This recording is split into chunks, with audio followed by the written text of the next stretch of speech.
May bulong ka sa lupot? Panso lang kagpampaw, ginabaligya din namo. Tissue ya. Sa butika, to sa punta, kompleto na to ilang ang ginabaligya.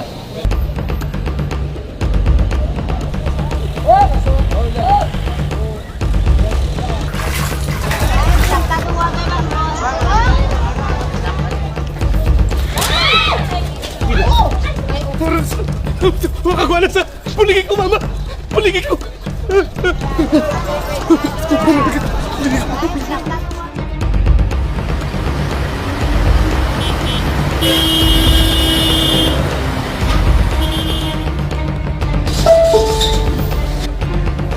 Morning, sir.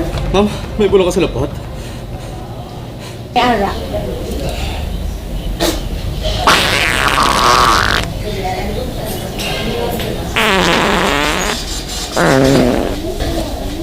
Aring bulong mo. R29, counter 2. Okay na. Bibinta na. Pwede kadugang ng kuhabo ng gabo. Map na yun. Pag ano, dagdas ko diyo. Hindi na mga hapit-hapit, basta bulong, diretso na sa Grace Pharmacy. If symptoms persist, consult your